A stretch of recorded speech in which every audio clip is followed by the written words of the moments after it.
Tiniyak ng National Food Authority sa Camarines Sur na sapat ang supply ng bigas sa lalawigan ngayong tag-init. Yan ang tinutukan ng aming kasama si Grace Rifamasimando ng Radyo ng Bayanaga. Sapat ang supply ng bigas sa buong Camsur kahit pa panahon ng tag-init. Ito ang pagtiyak ng National Food Authority Deputy Provincial Manager Nora Fuliosco. Ayon kay Fuliosco, unti-unti na ring dumarating ang mga imported rice na allocated para sa Camsur. Aabot sa 350,000 na bags ng imported rice ang laan para sa lalawigan. Bagamat ito'y nabawasan ng halos 70,000 bags dahil ibinahagi muna sa Legazpi, Albay at Catanduanes, hindi pa rin daw kakapusin sa rice buffer ang Camsur.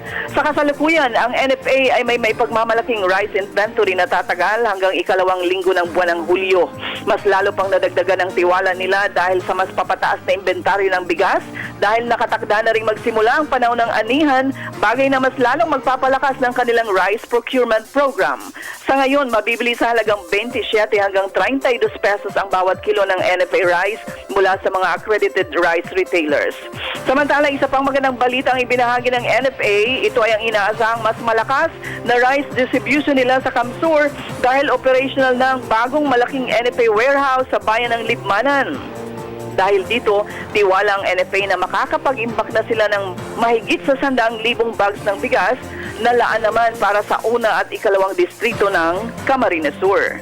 Radyo ng Bayanaga, para sa Telebisyon ng Bayan, Grace Rifamasimando.